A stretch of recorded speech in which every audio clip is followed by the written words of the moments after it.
Bonjour à vous les Gunners, bonjour à vous les autres. Alors, on m'a demandé quand même de parler de la finale qui approche, Arsenal-Manchester City, finale de Community Shield. Je vous rappelle, on se retrouve juste après en live pour débrief ça ensemble. Aujourd'hui, on se fait une petite preview d'une belle affiche, d'une belle façon de lancer cette saison. Mais avant ça, qu'est-ce que vous pensez de ça? Arsenal serait intéressé par Victor Osimhen du Galatasaray. On aurait même carrément débuté des discussions. Alors là, je m'y attendais vraiment pas. Et encore une saison de ça, je t'aurais dit Victor Osimhen à Arsenal. Oui, je t'aurais crié au visage tellement je le voulais, tellement je voulais un numéro 9. Bon, on a eu Victor Gyökeres, finalement Osimhen est parti de manière permanente au Galata. Et là, un an après, à en croire ces rumeurs, Arsenal serait intéressé par Osimhen. Qu'est-ce qu'on en pense? Avant de dire est-ce que c'est une bonne chose ou pas, déjà on peut essayer de comparer peut-être les deux joueurs. D'un point de vue finition par exemple, mais j'ai envie de les mettre à peu près. En vrai, c'est le même niveau, j'ai même pas envie de me prendre la tête. C'est des joueurs qui ont une très grosse finition. Et encore heureux, c'est des numéros 9, des vrais, on va dire, numéros 9. Là, on peut passer au deuxième point, d'un point de vue technique où, on va pas se mentir que Victor Gyökeres, je vais pas y aller par quatre chemins, on voit que c'est pas son truc. Le ballon, c'est pas forcément son ami. Ça n'empêche pas qu'il fasse des efforts, mais on voit quand même que tout ce qui est agilité, maîtrise du ballon, c'est pas forcément son truc. Et j'ai envie de me dire que Victor Osimhen, c'est à peu près la même chose, dans le sens où, en fait, c'est deux attaquants qui sont avant tout attirés par le but. Des neufs qui sont là pour dominer normalement. Hein. Si tu les utilises bien, c'était pas facile à dire. Mickaël, c'est pour toi. Si tu sais les utiliser, ils vont maîtriser, ils vont dominer la surface de réparation adverse. On a vu qu'avec Gyökeres, bon, le système va pas s'adapter à Victor Gyökeres. C'est à Victor Gyökeres de s'adapter au système. C'est contre nature, qu'on le veuille ou non. Et en vrai, si on ramène Victor Osimhen, je pense que ce sera à peu près la même chose. On va lui demander de redescendre, de jouer en déviation, de jouer en pivot. Alors que là où il est le meilleur, c'est justement faire des appels dans le dos de la défense, fatiguer la défense, être une menace constante devant les buts. C'est Victor Osimhen. Victor. Les deux Victor, en vrai, ils sont comme ça. Donc, en fait, de ce point de vue-là, si on ramène Victor Osimhen, on peut avoir le même problème qu'avec un Gyökeres, dans le sens où il va jouer un peu contre nature, donc il va devoir toucher plus de ballons que ce qu'il devrait. Peut-être que techniquement, Osimhen est au-dessus d'un Gyökeres, peut-être plus agile. En tout cas, c'est sûr que Victor Osimhen, je pense, il est plus rapide que Gyökeres. Faut pas s'en mêler les pinceaux. Hein. Ouais, peut-être qu'Osimhen serait plus habile avec le ballon, mais dans tous les cas, c'est pas forcément. Normalement, c'est pas ce qu'on devrait leur demander. Aussi, un point important, c'est d'un point de vue physique. On a vu que Gyökeres, il avait pas mal de difficultés. Bon, encore une fois, ça n'enlève pas qu'il fasse des efforts, mais il a tapé le mur plusieurs fois cette saison, surtout en première ligue. En vrai, le seul match où réellement, physiquement, il a dominé son adversaire, c'était face, il me semble, au Kairat Almaty. C'est pas forcément des footballeurs profs. En fait, j'en sais rien. Là, je raconte n'importe quoi. Mais bon, c'est le seul match où réellement on a vu Victor Osimhen balader les défenseurs dans tous les sens. Mais sinon, il est quand même en grosse difficulté. Et je m'attends quand même à un Victor Osimhen bien plus dominant dans son espace, on va dire, et même dans les airs. Je suis un peu déçu par le jeu aérien de Victor Gyökeres et Victor Osimhen.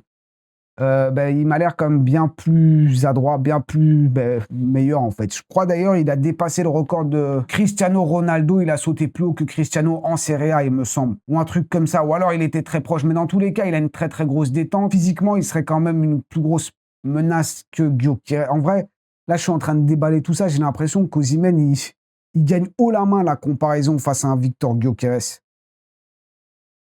Peut-être que c'est le cas. Peut-être qu'Osimhen, c'est mieux, entre guillemets, qu'un Gyökeres. Mais j'aurais dit oui, comme je vous ai dit, j'aurais dit oui la saison dernière. Mais cette saison, aller chercher un Osimhen alors qu'on a déjà un Gyökeres et qu'il nous faut surtout un ailier gauche, ça me paraît bien étrange. En fait, je pense que si Osimhen vient, t'as Gyökeres qui s'en va. Et c'est vrai que l'Atlético, ça fait un très long moment qu'il s'intéresse à Victor Gyökeres avec potentiellement le départ d'Alvarez pour le Barça, ou voire chez nous. Apparemment, malgré tout, Julián Alvarez reste devant Victor Osimhen sur notre liste. On cherche peut-être des alternatives à Alvarez, mais là où Alvarez, Gyökeres dans la même équipe, ça me choque pas, mais avoir un Gyökeres et un Osimhen ensemble, plus Havertz, plus Merino, parce que Merino, je le préfère en pointe.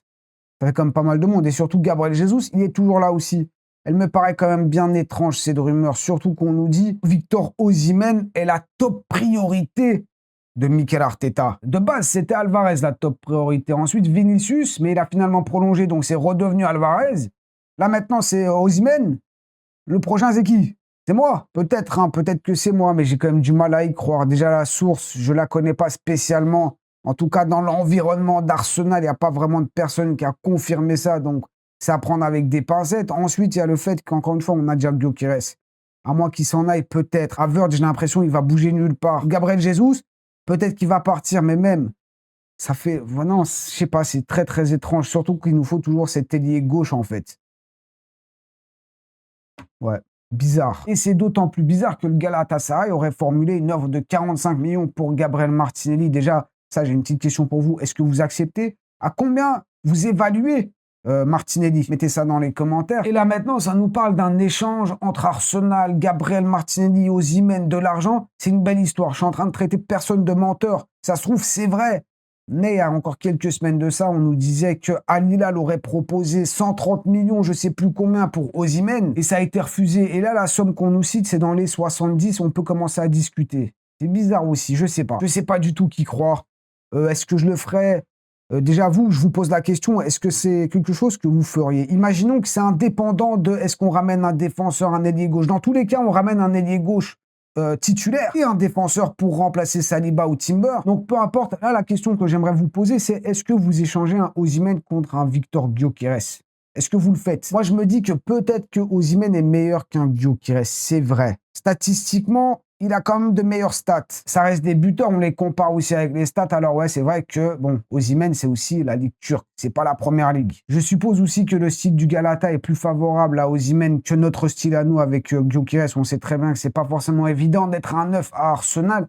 Mais le seul problème que je vais avoir, c'est que si jamais on fait venir un ailier gauche, imaginons on fait venir un Osimhen, ça fait 2 joueurs sur les 3 joueurs offensifs. Il y a Bruno Guimaraes qui est arrivé, un nouveau défenseur qui est en route, sans oublier qu'il y a Tsolis, donc potentiellement qu'il y a Martinelli qui va peut-être partir. Ça fait quand même pas mal de changements dans l'équipe championne. J'aime pas quand il y a trop de changements dans l'équipe titulaire. On l'a vu avec Liverpool, ça n'a pas trop marché. Marseille, par exemple, avec Longoria, nombreuses saisons, à chaque fois, il y avait beaucoup de joueurs qui venaient, beaucoup de joueurs qui partaient. C'est compliqué d'avoir une stabilité si tu as trop de changements. Donc, je ne sais pas si c'est vraiment le plus judicieux, même si, encore une fois, d'un point de vue, on va dire, juste qualité, Osimhen est peut-être meilleur qu'un Gyökeres. C'est peut-être le meilleur Victor des deux. Mais est-ce qu'on a réellement besoin de changer un Gyökeres par Osimhen maintenant? Alors qu'on a encore pas mal de taf sur l'aile gauche, le défenseur. Donc, pour toutes ces raisons-là, j'aurais quand même tendance à dire... Pourquoi se compliquer la tâche? Mais d'un autre côté, ça peut être quand même une belle option. Dites-moi ça. En fait, j'arrive pas à me mettre d'accord. Donc, dites-moi ça évidemment dans les commentaires. C'est là-bas qu'on se retrouve. Deuxième chose que je voulais vous dire. Apparemment, Arsenal est en discussion pour signer Jarell Konsa, l'ancien défenseur de Liverpool qui a du coup rejoint le Bayer Leverkusen. Apparemment, Liverpool, ils auraient pu le racheter pour 70 millions. Ils l'ont vendu, je crois, pour 35. Et ils n'ont pas saisi l'opportunité. Donc, peut-être qu'il va coûter plus cher que les 70 maintenant. L'avantage d'un Konsa, non, si, d'un Konsa, ouais, mais en fait, c'est le même nom, juste écrit différemment, j'avais pas capté. Jarell Konsa par rapport à un Ezri Konsa, le défenseur de Aston Villa, c'est que le défenseur d'Aston... Ah, elle est trop longue la phrase. Je vais les appeler par leur prénom. Jarell, 23 ans, Ezri, 28 ans. Donc, pour à peu près le même prix, peut-être, je sais pas, mais on va dire le même prix plus ou moins, pour un joueur plus jeune, et surtout que Jarell, ouais, même là, j'ai eu du mal. Jarell, il a quand même aussi de l'expérience, mais il reste jeune. Donc, ça peut être quand même très prometteur. Pourquoi pas aller chercher un Jarell Konsa? En vrai, ça me tente peut-être plus que Ezri Konsa. Et la Coco, peut-être que ça peut être une meilleure option.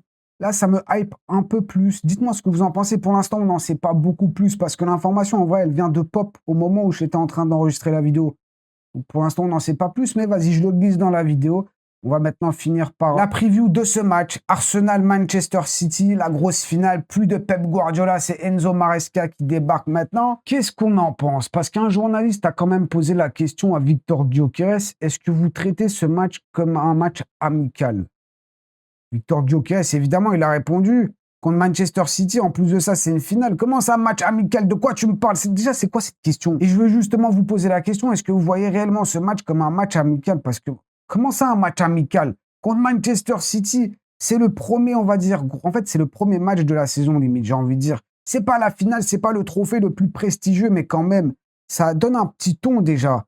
Ça permet de bien débuter la saison, surtout que la saison dernière, quand même, Manchester City, même si c'était avec Pep Guardiola, mais Ouais, ils ont quand même bien cassé les bonbons, hein. Au final, on n'a gagné aucun de nos 3 matchs face aux Citizens. Donc réellement, est-ce que c'est un match amical pour vous? Parce que, OK, je ne demande pas à nos joueurs de jouer ce match à 100%, mais quand même, ça permet de voir à peu près où on en est. Un peu plus que les matchs de pré-saison où honnêtement, ça m'intéresse pas tellement. OK, nos matchs de pré-saison, au final, les résultats étaient pas très, très bons. Donc c'est une belle entrée en matière selon moi, voir aussi Manchester City. Comment ils vont un peu aborder cette saison avec Enzo Maresca, même si ça va encore changer. Là, ça parle de Enzo Fernandez à plus de 100 millions. Ils vont transformer City en Chelsea. Faites, hein, si vous voulez. Mais je me dis que ça va nous permettre de voir où est-ce qu'on en est quand les choses deviennent un peu plus sérieux. Le vainqueur de la Première Ligue face au vainqueur de la FA Cup, Arsenal contre son rival des dernières saisons. Plus de Pep Guardiola, ce sera Maresca. Mais quand même, on peut traiter ça comme une coupe qui n'est pas obligatoire à la fin de saison. Quand on fera le bilan, s'il n'y a pas cette coupe, je ne pense pas qu'on sera abattu. Mais actuellement, c'est quand même bien de la prendre, d'amasser les trophées. On pourrait dire que c'est un peu comme la Super Coupe. Le PSG qui a remporté la Super Coupe, si jamais il ne l'avait pas gagné, il ne serait pas abattu, mais c'est quand même bien de la prendre. Ça booste la confiance. Donc on ne va pas se poser de questions, on va aller la remporter. Comme ça, on se met bien pour la semaine prochaine, le premier match de Première Ligue face à Coventry. Demain, je vous poste le short du 11 qu'Arsenal devrait aligner ou qu'Arsenal va aligner, comme on le faisait la saison dernière. Ça sortira demain. Donc voilà, merci à vous. Dites-moi ce que vous pensez de tout ça dans les commentaires. C'est là-bas qu'on se retrouve. Le fameux petit triplé like, commentaire et abonnez-vous si ce n'est pas encore fait. À bientôt. Prenez soin de vous. Ciao.